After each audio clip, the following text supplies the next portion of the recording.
ஆகாஷ்வாணி சென்னை வானொலி நிலையம்.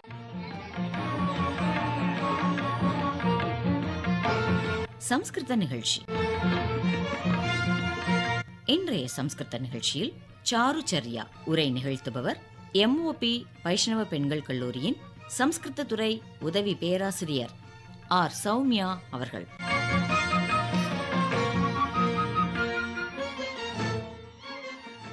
வாகர்த்தாபிவ சம்பிருக்தௌ வாகர்த்த பிரதிபத்தயே ஜகதஃ பிதரௌ வந்தே பார்வதி பரமேஸ்வரௌ.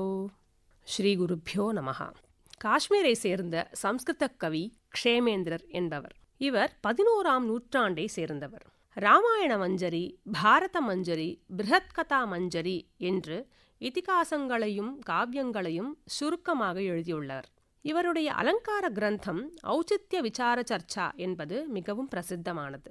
சாஸ்திர கிரந்தங்கள் மட்டுமல்லாது நீதி கிரந்தங்களான சாருச்சர்யாவும் இவருடைய சிறந்த படைப்பாக கருதப்படுகிறது. இவருடைய கலாவிலாசம் மற்றும் சமய மாத்ருகா படைப்புகள் சமூகத்தில் உள்ள குறைகளை எடுத்து கூறுபவையாக விளங்குகின்றது. சாருச்சர்யா. சாருச்சர்யா என்றால் அழகான நடத்தை அல்லது சிறந்த வாழ்க்கை முறை என்று பொருள்படும். மற்ற நீதி நூட்களுக்கும் இதற்கும் உள்ள வித்தியாசம் அல்லது சிறப்பு என்னவென்றால், இதில் ஒரு ஸ்லோகத்தில் முதல் வரி மூலம் நல்லொழுக்கத்தையும், இரண்டாவது வரியின் மூலம் அதற்கு உதாரணமாக இதிகாசங்களிலிருந்தும் புராணங்களிலிருந்தும் கதைகளை கோடிட்டு உதாரணத்தோடு விளக்கியுள்ளார். ஆச்சாரம், நீதி, பக்தி என்ற பிரிவுகளின் அடிப்படையில் சிஷ்ய தர்மம், குரு சிஷ்ய உறவு, ஒழுக்கம், புலனடக்கம், தீர்த்த யாத்திரை செல்லுதலின் மகத்துவம், இறை சிந்தனையின் அவசியம் என்று பலவிதமான ஒழுக்க நெறிகளை உதாரணத்துடன் விளக்கியுள்ளார்.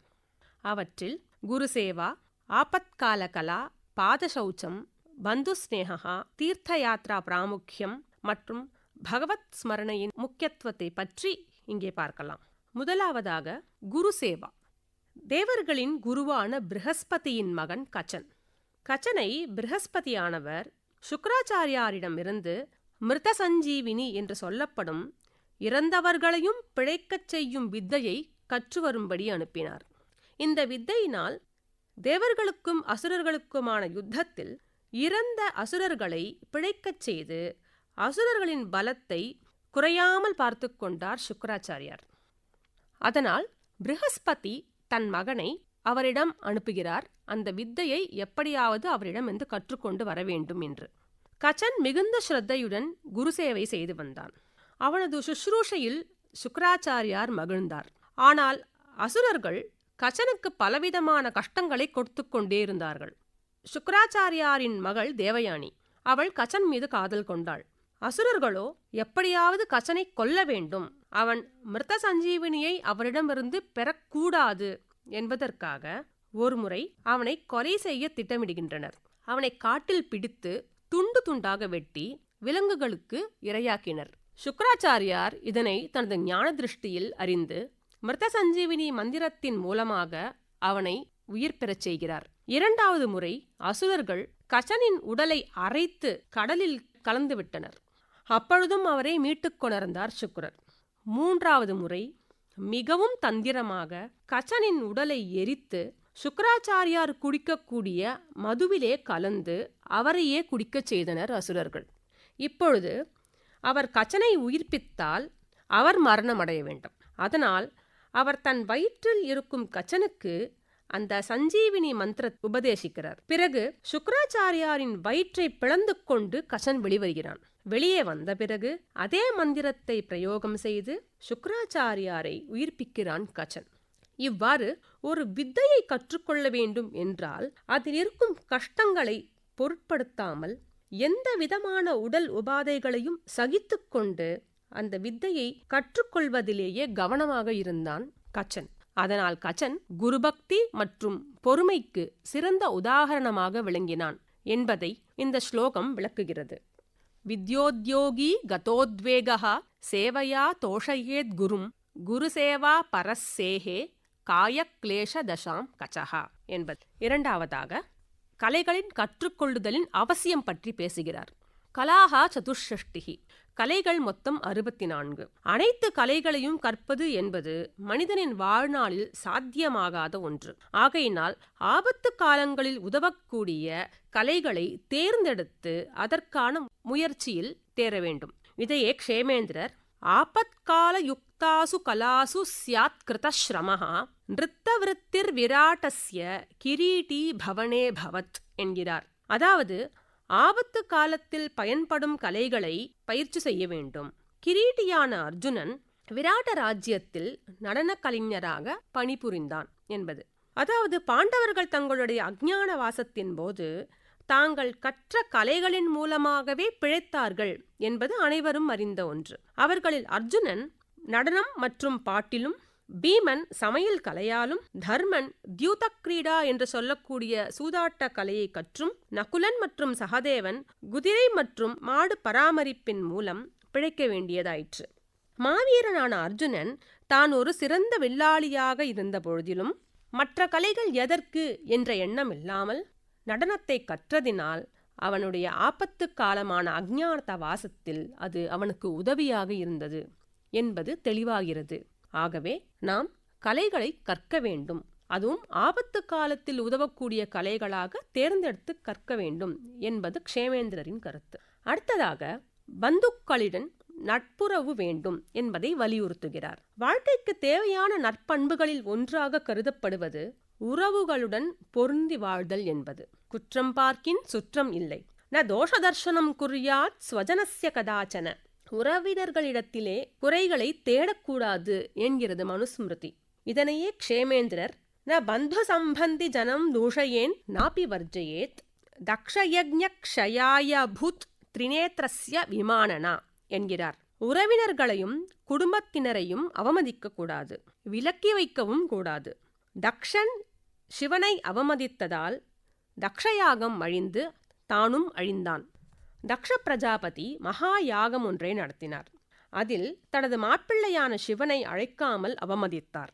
இந்த அவமானத்தை தாங்க மாட்டாத தாக்ஷாயணி அந்த யாகாக்னியில் தன்னை அர்ப்பணித்தாள். இதனால் ஆத்தினமடைந்த ருத்ரன் அந்த யாகமும் அழிந்து அந்த யாகத்தையும் அழித்து தக்ஷனையும் அழித்தார். ஆகையால் தக்ஷன் சிவனை அவமதித்ததும் சிவன் தக்ஷ யாகத்தை புறக்கணித்ததும் அழிவிற்கு மட்டுமே காரணமானதே தவிர இதனால் எந்தவித நற்பலனும் இல்லை என்பது புலனாகிறது. அடுத்தது உடல் தூய்மை. அதிலும் மிக முக்கியமாக பாதங்களை தூய்மையாக வைத்துக் கொள்ளுதலின் அவசியம் பற்றி பேசுகிறார். பாத சௌச்சம் என்பது ஹிந்து தர்மத்தில் ஒரு முக்கிய அம்சம். இன்றளவும் நாம் வெளியே சென்று வந்தவுடன் முதலில் செய்யும் காரியம் நம் கால்களை நீரினால் சுத்தம் செய்வதே ஆகும். அது மட்டுமல்ல, தெய்வ வழிபாட்டிலும் இது ஒரு முக்கியத்துவத்தை பெறுகிறது. பாத்யம் ச ஆச்சமனீயம் ச தத்வா பூஜாம் சமாச்சரேத் என்கிறது லிங்க புராணம். பூஜைகளில் தெய்வங்களுக்கு முதலில் பாத்தியம் கொடுக்கப்படுகிறது. பாத்தியம் என்றால் கால்களை தூய்மை செய்வதற்கு உண்டான நீர் என்று பொருள். அதன் பிறகே மற்ற உபச்சாரங்கள் செய்யப்படுகின்றன. அதேபோல் அதிதிகளின் உபசரிப்பிலும் பாத்தியம் தத்வாது விப்ராய ஆச்சம்ய ஸ்நானமாச்சரேத் என்கிறது ஸ்கந்த புராணம். அது மட்டுமல்ல, திருமணம் போன்ற உற்சவங்களிலும் மாப்பிள்ளையின் கால்களை அலம்புவது என்பதும், ஸ்ராத்தம் போன்ற பித்ருக்காரியங்களிலும் போக்தாக்களின் பாதங்களை சுத்தம் செய்தல் என்பதும், சுத்தம் என்பது மட்டுமல்லாமல் அது ஒரு மரியாதையின் அறிகுறியாகவும் பார்க்கப்படுகிறது. பிரத்யக் பாதாவநேஜனம் என்கிறது ஆபஸ்தம்ப தர்மசூத்திரம். மேற்கு நோக்கியவாறு பாதங்களை சுத்தம் செய்ய வேண்டும் என்று பொருள். எதற்கு இவ்வளவு முக்கியத்துவம் என்பதை சாருச்சர்யா ஸ்லோகம் விளக்குகிறது. ஜபஹோமார்ச்சனம் குர்யாத் சுதௌத சரணசுச்சி பாதசௌச்சம் விஹீனம் ஹி பிரவிவேஷ நலம் கலிஹி. பாதங்களை நன்றாக சுத்தம் செய்த பின்பே ஜபம், ஹோமம், அர்ச்சனை முதலியவற்றை செய்ய வேண்டும். பாத தூய்மை குறைவின் காரணமாக கலிபுருஷன் நளனின் உடலில் புகுந்தான் என்கிறது. நிஷத நாட்டின் அரசன் நளன். தமயந்தி தன்னுடைய ஸ்வயம்வரத்தில் தேவர்களையும் விடுத்து நளனின் குணத்தால் கவர்ந்தவளாய் அவனை வரித்தாள். தேவர்களும் மகிழ்ந்த அவனுக்கு வரங்களை அளித்தது அனைவரும் அறிந்த ஒன்றே. ஆனால் கலிபுருஷன் இதனை தேவர்களுக்கு நடந்த அவமானமாகவே கருதினான். அதனால் நளனை எப்படியாவது துன்புறுத்த வேண்டும் என்று அவனுள் புக முயற்சித்தான். 12 வருட காலங்கள் கலியால் அவனை நெருங்க முடியவில்லையாம். ஒரு நாள் விதிவசத்தால் சாயங்காலத்தில் செய்யக்கூடிய சந்தியாவந்தனத்தை தன் கால்களை சுத்தம் செய்யாமல் செய்துவிட்டான். இதுவே சமயம் என்று அந்த கால் அழுக்கின் வழியாக களி நுழைந்து நளனை நாட்டை விட்டும் மனைவி மக்களை விட்டும் பிரிய நேர்ந்தது. ஆகையினால் பாத சௌச்சம் என்பது மிக முக்கியமாக கருதப்படுகிறது. தெய்வ வழிபாட்டிற்கு முன் இதனை செய்வதில் நினைவு கொள்ள வேண்டிய அவசியத்தையும் வலியுறுத்துகிறது. அடுத்து தீர்த்தஸ்நானத்தின் மகிமையை சொல்கிறார். ஸ்நானம் தீர்த்தேஷு யஹ் குர்யாத் பாபம் தஸ்ய நஷ்யதி சுத்தாத்மா சதா பூத்வா லோகே சொர்க்கே ச மோததே என்கிறது புராணம். எவன் ஒருவன் புண்ணிய தீர்த்தங்களில் நீராடுகிறானோ அவனுடைய பாபங்கள் தொலைகின்றன, அவனுக்கு ஆத்ம சுத்தியும் கிடைக்கிறது, இவ்வுலகத்திலும் சொர்க்கத்திலும் அவன் ஆனந்தத்தை அனுபவிக்கிறான் என்கிறது. இதையே க்ஷேமேந்திரர் குர்யாத் தீர்த்தாம்புபிஹி பூதமாத்மானம் சததோஜ்வலம் லோமசாதிஷ்ட தீர்த்தேபியோ பிராபுஃப் பார்த்தாஹ் கிருதார்த்ததாம் என்கிறார். புனிதமான தீர்த்தங்களில் நீராடி தன்னை தூய்மைப்படுத்திக் கொள்ள வேண்டும். லோமச முனிவர் கூறிய தீர்த்தங்களில் சென்று பாண்டவர்கள் நீராடி வாழ்க்கை பயனை அடைந்தார்கள் என்கிறார். மகாபாரதத்தில் லோமசர் மற்றும் தௌமிய முனிவருடன் பாண்டவர்கள் தீர்த்த யாத்திரை செல்கின்றனர். யுதிஷ்டிரன் தன்னுடைய எதிரிகளான கௌரவர்கள் பாவம் புரிந்த போதும் சுகமாக வாழ்வதும், பாண்டவர்கள் தர்ம முறையை பின்பற்றிய போதும் துக்கத்தை அனுபவிப்பதும் வேதனையை தருகிறது என்று வருந்துகிறார். அதற்கு லோமசர் பாண்டவர்கள் படும் துன்பம் நிரந்தரம் அல்ல என்றும், நல்வாழ்வு என்பது நற்குணங்களினாலும் தீர்த்த யாத்திரை மூலம் பாவங்களை தொலைப்பதினாலும் யாகம் முதலான நற்செயல்களில் ஈடுபடுவதாலும் தீய செயல்களில் இருந்து தன்னை விலக்கிக் கொள்வதாலும் கிடைக்கப் பெறுவது. தர்மன் தான் இழந்த செல்வங்களை திருப்பிப் பெறுவதற்கு லோமசர் தர்ம மார்க்கத்தை தொடர்ந்து அனுஷ்டிக்கவும் புனித தீர்த்தங்களில் நீராடுவதையும் தவ முறையை கடைபிடிப்பதையும் உபதேசிக்கிறார். அவரின் உபதேசத்தின் வழி நடந்து புண்ணிய தீர்த்தங்களில் நீராடி பாண்டவர்கள் தனது குறிக்கோளை அடைந்ததாக சொல்கிறது பாரதம். இறுதியாக மரண காலத்தில் இறைவனை நினைப்பதற்கான அவசியம் பற்றி கூறுகிறார். மரண நேரத்தில் மனம் மிகவும் பலவீனமாக இருக்கும். அப்பொழுது புதிய புதிய சிந்தனைகள் தோன்றாது. பழக்கமாக இருந்த நினைவுகளே மனதில் திரும்ப திரும்ப வந்து போகுமாம். ஆனால் நாம் ஏன் மரண காலத்தில் இறைவனை நினைக்க வேண்டும் என்றால் அதற்கு பதில் கீதையில் கிருஷ்ணர் அளிக்கிறார். யம் யம் வாபி ஸ்மரன் பாவம் த்யஜத்யந்தே கலேவரம் தம் தமேவேதி கௌந்தேய சதா தத்பாவ பாவிதா என்கிறார். ஒரு மனிதன் மரணிக்கும் தருவாயில் எதனை நினைத்து உயிரை விடுகிறானோ அதே நிலையை அவன் அடைகிறான். அதாவது அந்த நினைவே அவனுடைய அடுத்த பயணத்தை நிர்ணயிக்கின்றது. இதையே க்ஷேமேந்திரர் சாருச்சர்யாவில் அந்தே சந்தோஷதம் விஷ்ணும் ஸ்மரேத் ஹந்தாரம் ஆபதாம் ஷரதல்பகோ பீஷ்மஹா சஸ்மார கருடத்வஜம் என்று, ஆபத்துக்களில் இருந்து விடுவித்து சந்தோஷத்தை கொடுக்கும் விஷ்ணுவை மரண காலத்தில் ஸ்மரிக்க வேண்டும். அம்பு படுக்கையில் விழுந்த பீஷ்மர் கருடனை தன் கொடியில் கொண்ட விஷ்ணுவை ஸ்மரித்தார் என்கிறார். அதாவது பீஷ்மர் அம்பு படுக்கையில் இருந்தபோது கிருஷ்ணரை ஸ்மரித்துக் கொண்டே இருந்தாராம். அவருடைய உபதேசத்தின் பேரில் யுதிஷ்டிரனுக்கு ராஜதர்மம் மற்றும் மோட்ச தர்மத்தை உபதேசிக்கிறார் பீஷ்மர்.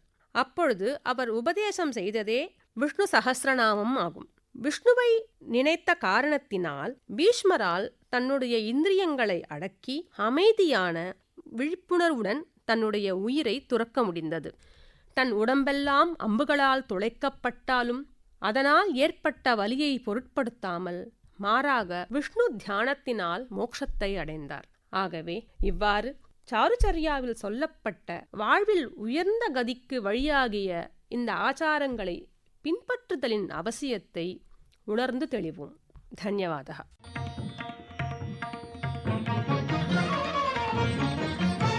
இன்றைய சம்ஸ்கிருத நிகழ்ச்சியில் நேயர்கள் இதுவரை கேட்டது சாருச்சர்யா.